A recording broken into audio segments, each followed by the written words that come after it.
my favorite books that I came across 3 years ago. And this book is Think and Grow Rich, one of the most important books. And this book is going to give you a lot of insights, might change your mindset as it did mine. So today I'm going to be sharing all the points that I highlighted when I was reading it. It is one of the most important points, and it's going to give you everything that you need to learn from this book.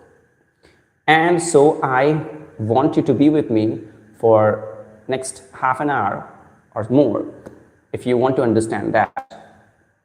And this book starts with, like, the first point from this book is truly thoughts are things and powerful things at that when they are mixed with definiteness of purpose, persistence, and a burning desire for their translation into riches or other material objects. So there are 3 points talked about here, and that the first point is burning desire of something definite. Means you should have a burning desire about whatever you want to get. A lot of people wish for something, but then they do not have the burning desire about something. If you want to become something, if you want to get something, the beginning point of everything is, the starting point of everything is burning desire. You have to have madness. You have to have obsession about it. Until you have the obsession, there is no possibility of you doing things that you can do. The second point that we can learn is purpose. Yes, purpose is very important. Actually, when you have purpose, it gives you that push that you need if you want to do something impossible, something that is very difficult in life. Because if you don't have purpose, when the difficulties are going to come, you will not be able to stand against it. And so, whatever you do, having a definiteness of purpose and then a reason to pursue what you want to pursue. Then the third point, the book is talking about persistence. Persistence is simply doing something until you win or perish. There is no other way. Means burning all your boats. There is no way of returning.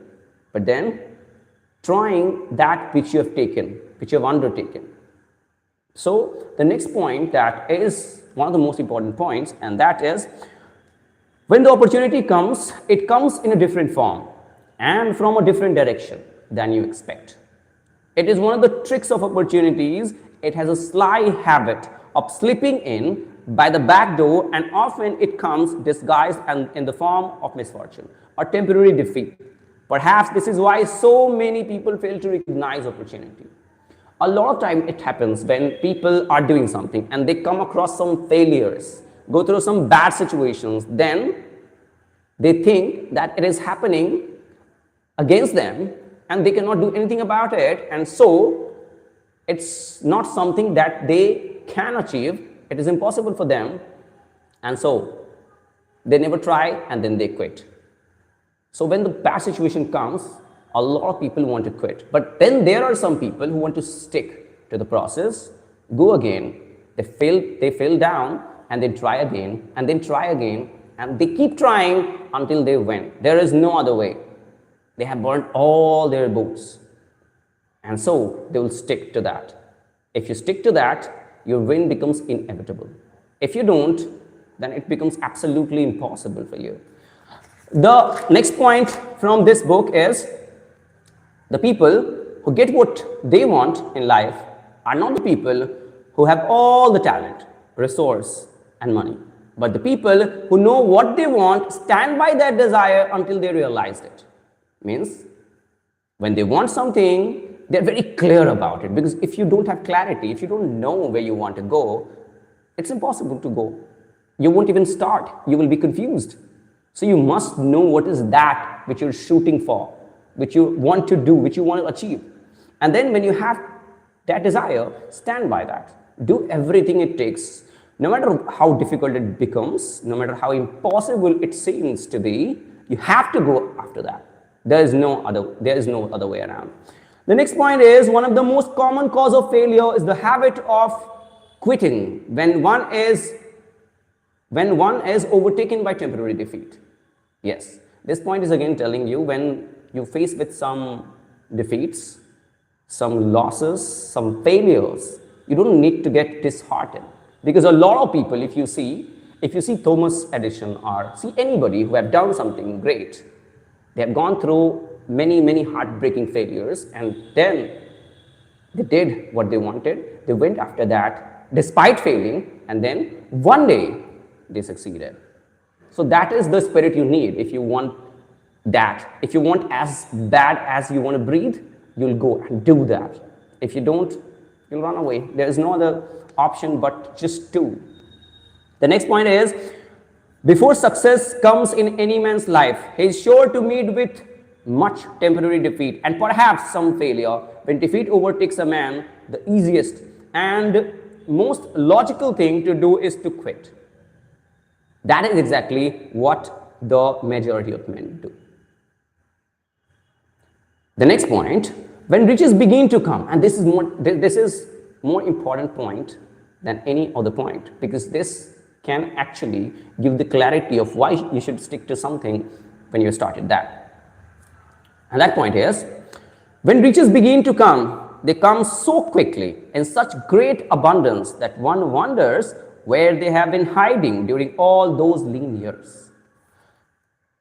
So a lot of time it happens when you're doing something and trying different ways, nothing is working, everything seems to be going against you, but then when it works miraculously. It works asymmetrically. It compounds in a way that is very magical. You'll see exponential returns. And so you should just stick to the path. The next point is, success comes to those who become success conscious. Failure comes to those who indifferently allow themselves to become failure conscious. A lot of people, they are failure conscious. They think they cannot do something. But then success comes to those who think, who fail, who believe that they can do the thing that they want. If you don't believe, there is no chance of you getting it done. But the time you believe, you get the power to do the thing that you need to do, and then you kind of achieve it. Somehow, some way, some power, I don't know what is that, helps. Those who become conscious about something. Like if you want money, you have to become money conscious. If you want health, you have to be health conscious. Whatever you want, you have to be conscious about it. Because if you can't be conscious about it, you cannot think about it. And if you can't think about it, how are you going to get it done?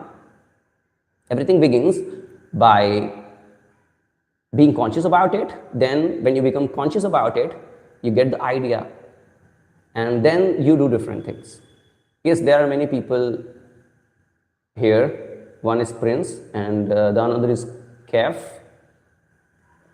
Hello everybody. Are you understanding it all? If you're understanding what I'm saying, just give it a thumb. If you're understanding it, stay with me, because I'm talking about one of the most important books, and that book is Think and Grow Rich.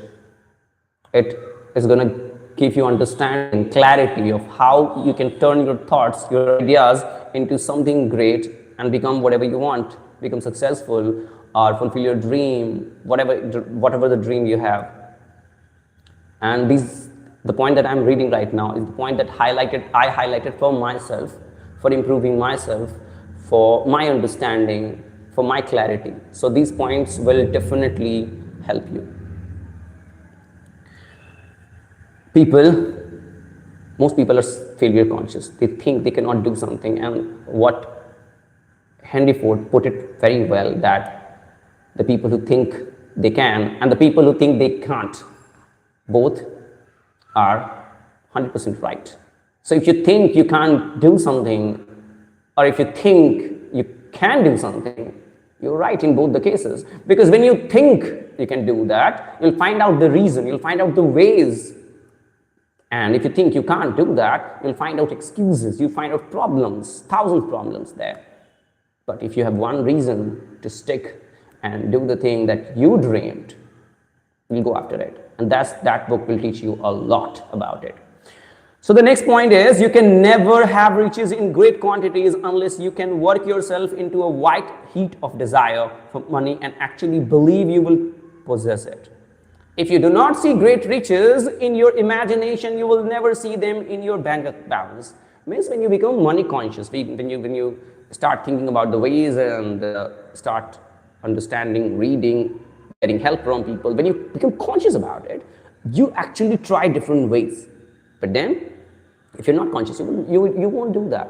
So the people who are conscious about it, they can see all the things happening with them, even if it seems to be impossible from here, from this moment, but then because they believe it, they have seen it in their imagination and their eyes as vividly as they see the people walking before them, then there is a huge chance they're going to make it a reality. The next point is, if the thing you wish to do is right and you believe in it, go ahead and do it. Put your dreams across and never mind what they say. If you meet with temporary defeat, for they perhaps do not know that every failure brings with it the seed of an equivalent success. What happens is, a lot of time when you start doing something that is impossible for society, for other people, they'll come and criticize. They'll give you different opinions, they'll tell you something, they'll try to demean you, they'll try to let you down. But then these people don't understand that even if you fail, it is kind of going to give you the power to become stronger than before and then do something bigger than what you were doing. And I have done it. I dreamed multiple times and a lot of things didn't happen, but then it pushes me a lot. I become more obsessed, I become more hungry after those failures. Not like I didn't want to do that. I want to do it more now. And so the next point is, a burning desire to be and to do is the starting point which the dreamer must take off. Dreams are not born of indifference, laziness, and lack of ambition. You must have burning desire, and I would tell you, you must have obsession if you want to get something. If you want to become something, if you want to get something, you have to have obsession about that. The people who are obsessed with what they want, they'll find a way, they'll do things, they'll become magnetic, they'll look miraculous. The next point is, there is a difference between wishing for a thing and being ready to receive it. Yes, there is a huge difference. A lot of people wish for it. The whole world wish for it, but then only a few people, the handful of people, they go after it. They want it as bad as they want breath, and they go after it and they achieve it at the end. So no one is ready to a thing until he believes he can acquire it. The state of mind must be belief, not mere hope or wish. Open-mindedness is essential for belief. Closed minds do not inspire faith, courage, and belief. So you have to believe somehow. You have to make yourself believe consciously and subconsciously, both. You have to make yourself believe that whatever you want is possible, and you have the capability, you have the competence inside you that will help you get it. Because if you don't believe, why should somebody? If the person, the dreamer, who does not believe in himself, why should anybody go and believe? That is the question that you should ask yourself. So the next point is, no more effort is required to aim high in life, to demand abundance and prosperity than is required to accept misery and poverty. This line is saying that if you're poor, if you're living a miserable life, then you're putting the same amount of emotional, mental, physical effort that you put when you have a big dream, when you think for something big. It's not going to take more energy and more mental energy, but then it's going to take this. And so why not think about something that is very, very big? Why not think about prosperity? Why not think about wealth, fame, everything that you want? At least you try, at least you will know the test of how it tests. Rather than listening to it from somebody and philosophizing differently, you should have it. The experiences that you want to have, just go have it. And then decide for yourself whether the experiences that you were craving for was right or not. The next point is, repetition of affirmation of orders to your subconscious mind is the only known method of voluntary development of the emotion of faith. So if you want to convince your subconscious self, there is only one way. You have to repeat the ideas to yourself again and again and again. There is no other way. If you want an idea to become a reality, you have to become that idea. Like, you have to repeat that idea. You have to think about it. You have to sleep with it. You have to eat the idea. Like Vivekananda put it well, very well, that if you want to live a great life, then you have to take an idea, eat it, sleep with it, live with it until it becomes a reality. And I am a great supporter of this quotation.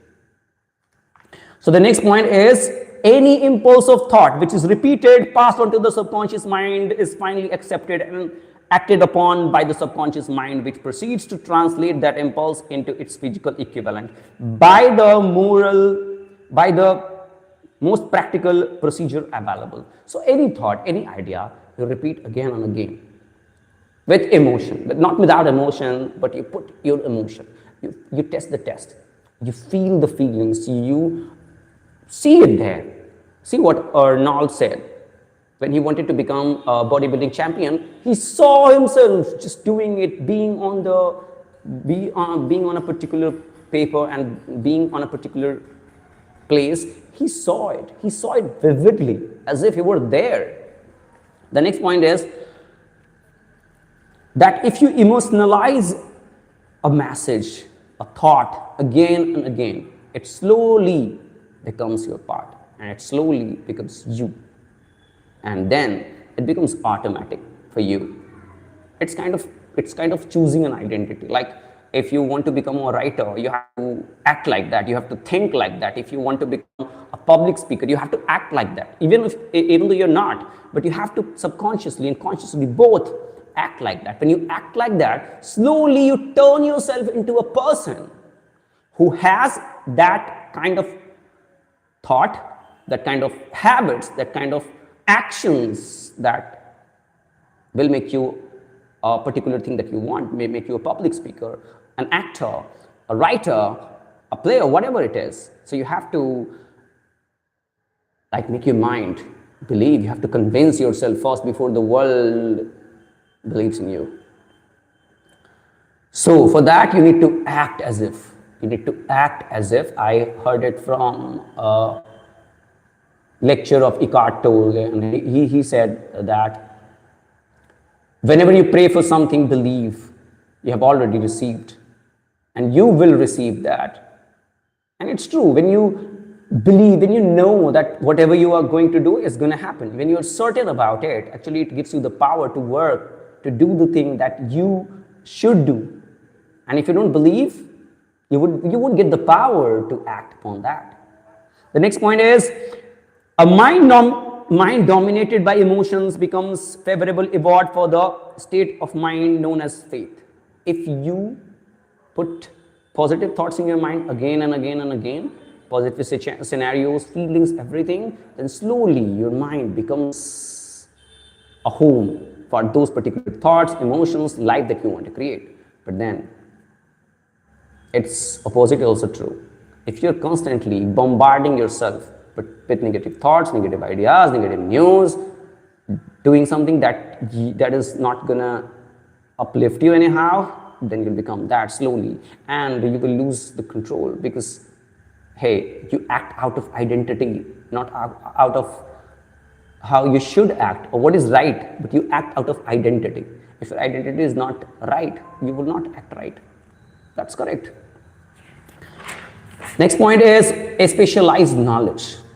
So people who become great have a specialized knowledge. Even if they're a sport person, nobody plays like Virat Kohli, nobody plays like Ronaldo, nobody speaks like Tony Robbins, Jim Rohn, Jordan Peterson. These people have a specialized knowledge. They do things differently. So you have to Look for that specialized knowledge that nobody can copy. Specialized knowledge is the knowledge that cannot be taught but can be learned. You can learn from different things, different books, different courses, understanding things, observing things.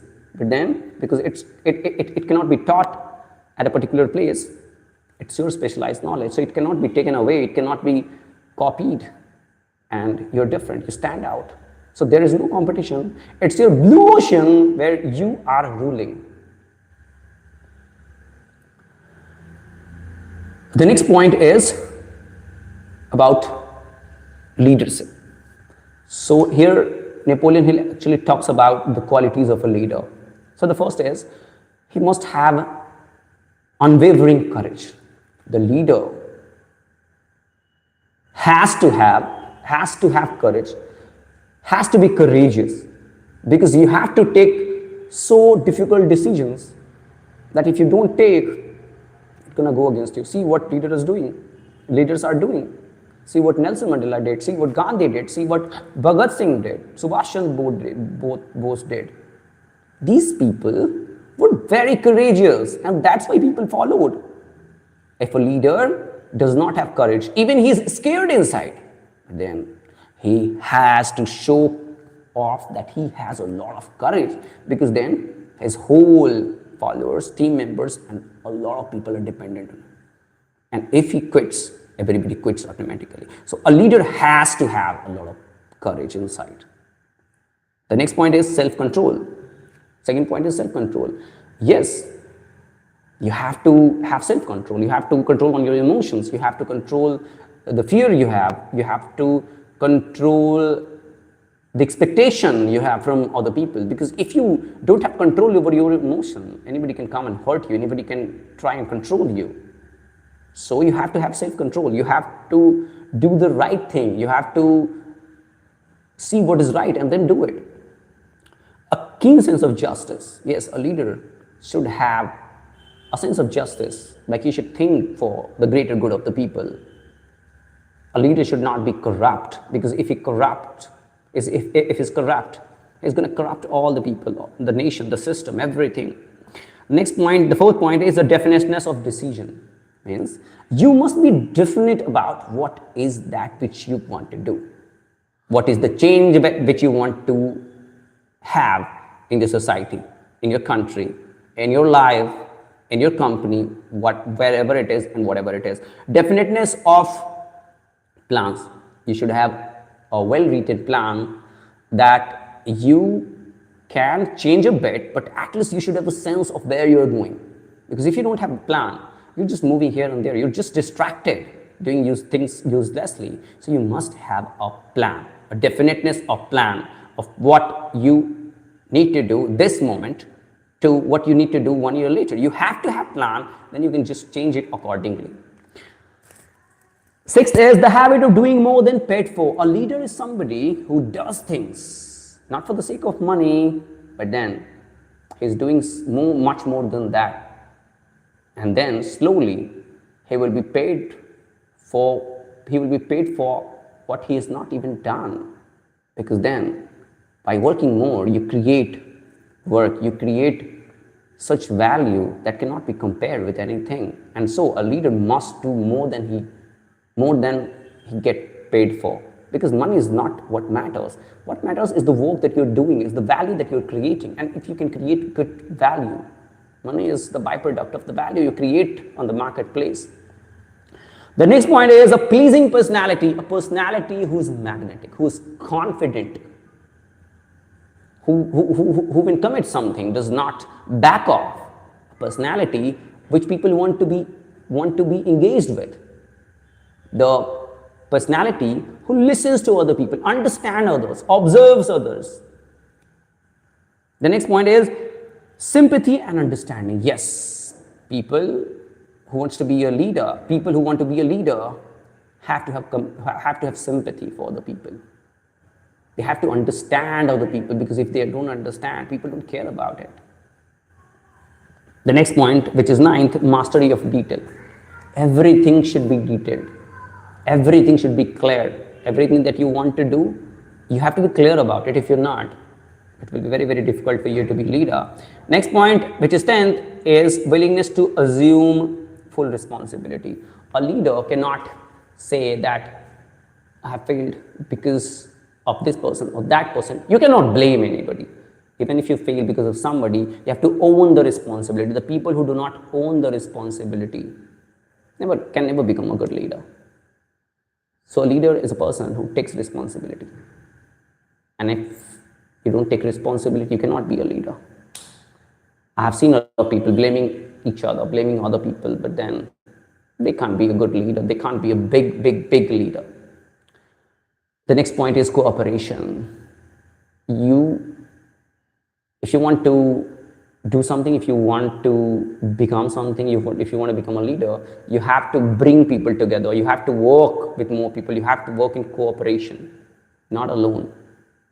And so you need to understand these qualities. These qualities are very important for a person to be a leader. And then he also talks about some of the qualities of why somebody fails to be a leader. What are the reasons? He talks about all the reasons, and the first is inability to organize details.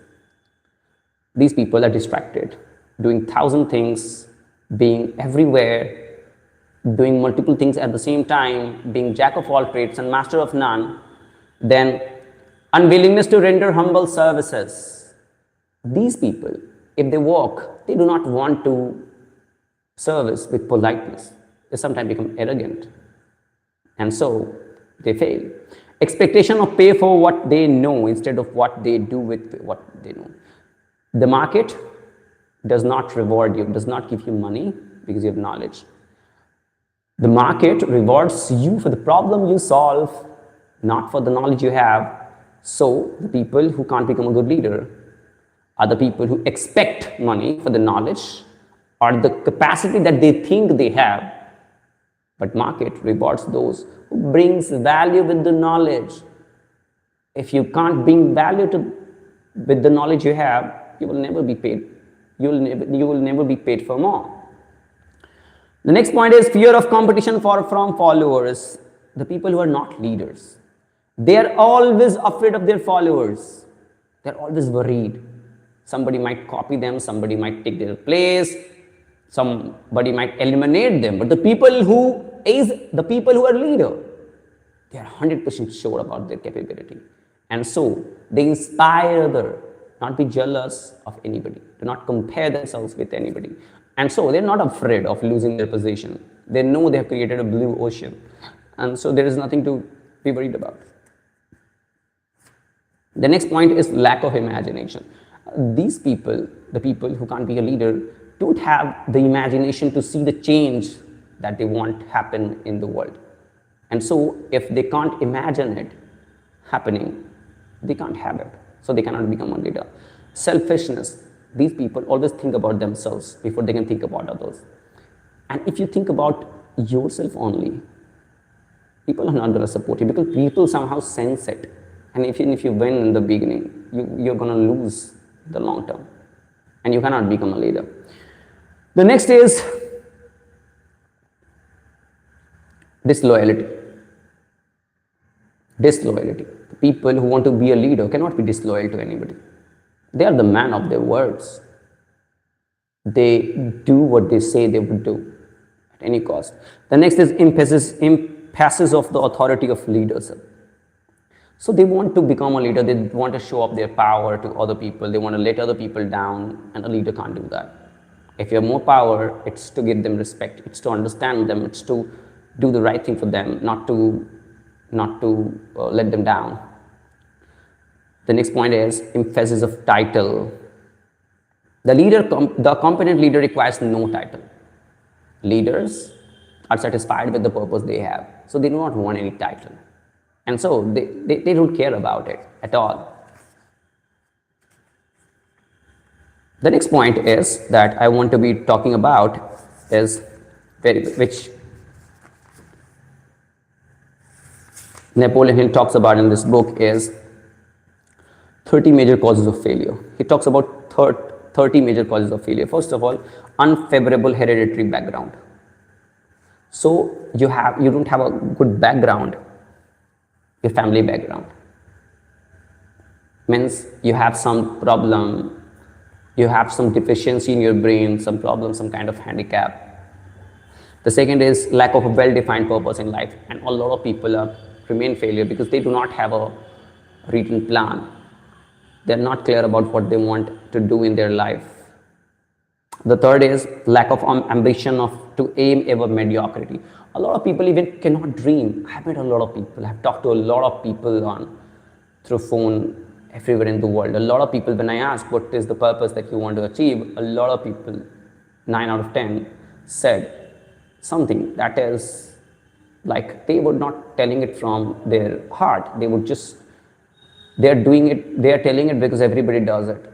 And that is the definition of a well-settled person. And so they did not have a big ambition. They were just thinking mediocre. And so it was not powerful. A lot of people even cannot dream big, do not have big ambitions. So there is no chance of achieving that. The next point is insufficient education. I see a lot of people, they do not even read, they do not even learn after a particular age, and especially after 25, most of the people do not learn, do not want to learn. And the people who want to do something great, they keep learning because you can't stop. There's a lot of things to learn, there's a lot of things to understand. You can never be in a position until you are alive that you know everything, and then that you don't need to know anything. So you need to learn from everything. You need to learn from people, you need to learn from courses, you need to learn from everything. You have to learn. There is no other way. So education is important. These people have lack of self-discipline. A lot of people cannot guide themselves, do not have self-discipline to do the thing that they said they would do. A lot of people I meet, they say, I pick programs, I write down my to-do list, but then I'm not able to complete it. And that is one of the biggest problem. They're not self-disciplined, they're not self-controlled, somebody else is controlling them. Their emotion is so out of their hand that they can't control it, and that is not the right thing to do. If you want to be successful, you need to guide your emotion the way you want. You have to be self-disciplined. You have to tell yourself what to do, when to do it, why to do it, most importantly. If you can't guide yourself, if you cannot be the master of yourself, you cannot create something great. The next reason of failure is ill health. Yes, of course. If you don't take care of the body you have, if you're always ill, you can't do the right thing. So you're always lost. You always have lack of energy. And so even if you have ideas, you cannot execute them because you don't have good health to execute. The next point is unfavorable environmental influences during childhood. Now this point is very important because if you are with somebody who, if you're in an environment where the environment is not supportive, the people are not right, you cannot learn something good from that. It is something which is limiting, that there is a huge chance that environment will force you to shut that inner voice you have and do something that they're doing around you. Procrastination. They keep procrastinating all the time because they can't control their emotions, so they're procrastinating. Whatever they have to do, they're not passionate about doing the task, and that is why they're procrastinating. This is one of the habits that make people failure. The next is lack of persistence. These people try something for the first time, and then when it does not work, they just quit. They do not want to persist, but the people who persist, the people who want to do something great, achieve something great, they persist till the end of their life. They do not have any option.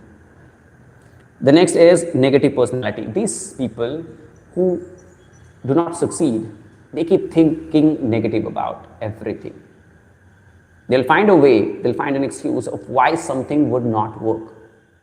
And these kind of people, no matter how optimistic you make them, how much ideas, how good you do to them, they cannot change themselves. There is no possibility. The next point is Lack of controlled sexual urge. A lot of people I see, youth, people are busy on watching something obscene, something which is bad, and so they are not able to control their mind. A lot of people are addicted to porn and other things, and so it's impossible. If you're indulged into those activities, that will take all your attention focus away, and then you cannot be focused on something that is significant to work on. The next point is a lack of well-defined power of decision. Like, you do not understand the importance of decision and how decision can shape your life. When you do something consistently, when you say something and do it, it gives you a lot of confidence. It helps you believe in yourself. Next point is one or more of the 6 basic fears.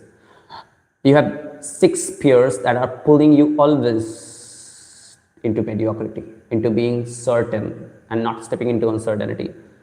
And those fears are the fear of old age, fear of losing something, fear of death, fear of being poor, fear of losing a relative, and there is another fear. See, one of the 6 fears are ruling your heart. The next is wrong selection of a mate in marriage. Yes, if you have selected a wrong partner, which is kind of arguing all the time, not supportive, not helpful, then it's impossible. You have to, if you want to do something, you have to be first of all calm, and for that, you have to select the right people into your life. It's not about the partner only, but you have to select the right people in your life. If the people in your life are not supportive, at least the people who are negative, who are not right, then they will destroy your confidence and they'll destroy your ability to think and do the right thing. The next is over caution. These people walk every step with fear in their mind. They are just over caution about everything. Something might go wrong or something might go worse and they might lose something. They're just always counting on that.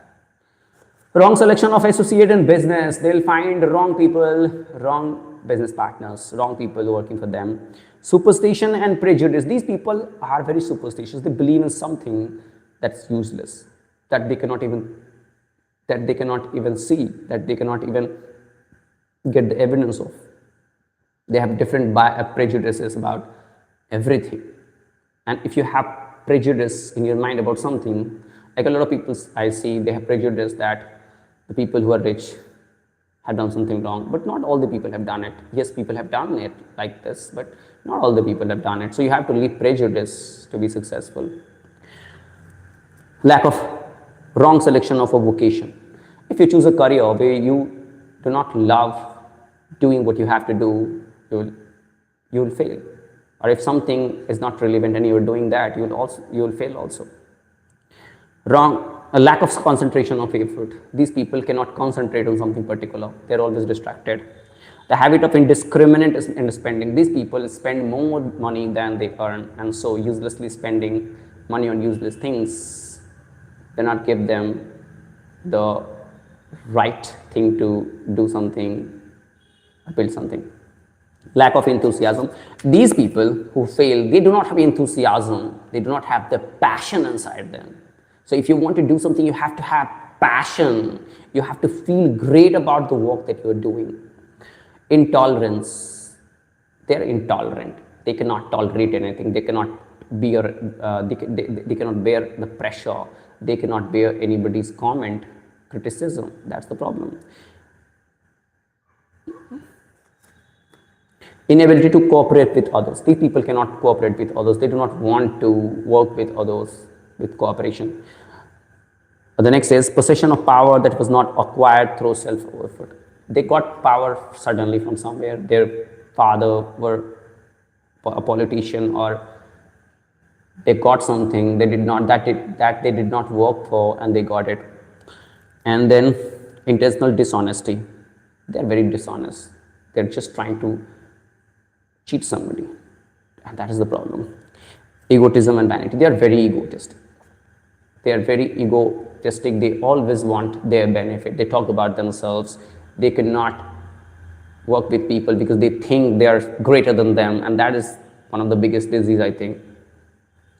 guessing instead of thinking. These people do not think. These people guess something can happen, something might go wrong. Lack of capital. They don't have the money that they need, or they did something and their business got destroyed and now they don't have the capital to do it. Now, one of the most important thing that I want to read from this book is accurate analysis of over 25,000 men and women who had experienced failure disclosed the fact that lack of decision was near the head of the list of 30 major causes of failure. This is no more a statement of theory, it is a fact. Means a lot of people, they do not do anything in life because they do not make a decision to do something. And these people are indecisive. They are uselessly wanting 1,000 things but do nothing. They never take the right decision. But the people who want to do something great, they take decision even though the decisions are difficult. Even though they have to pay the price of the decision that they have taken, they're very afraid. So this book actually teaches you a lot. I have pointed out these ideas that I talked about, some of the ideas I talked about and some of the ideas I don't. And whenever I have to understand something, I just reread this book again and again and again. And these ideas that I have talked about, if you read it, I would recommend you to read the whole book. But then even if you can understand the ideas that I have talked about, it's going to literally change your mindset. And you will see a mindset shift in your life. And when your mind changes, everything changes. Understand, the first thing that you need to change if you want to change your life is what you consume. If you start consuming the right thing and if you stop consuming something useless, then slowly the wrong habits you have, the wrong thoughts you have, the identity you have built around you is going to vanish. And then slowly, by consuming the right thoughts from the books, from ideas, from people, from the courses, from the videos, slowly you will see the seed of those beautiful thoughts will sprout and then will grow, will become big, and then will find yourself building those identity that will help you push and become greater. So until you change what you consume, you cannot think well. And if you cannot think well, you cannot do the right action. You cannot do the right thing. And then if you can't do the right thing regularly, there is no chance that you build anything great in your life. So ये जो किताब है ना, Think and Grow Rich, it's very important. ये किताब ना सबसे पहले तो mindset चेंज करती है लोगों के. And I read this book again and again. Whenever I find that I'm missing something, then I would just go and read this book. And this book helps a lot. So somebody wanting to improve themselves should literally read this book. Thanks everybody. Meet you again tomorrow with a new topic that we will be discussing. Till then, if you have any query, any question, you can ask me. From tomorrow, I'll be answering questions. If you ask in Hindi, I will answer in Hindi. If you ask in English, I'll answer your questions in Hindi. Till then, wish you good luck, wish you good life. Thank you everybody.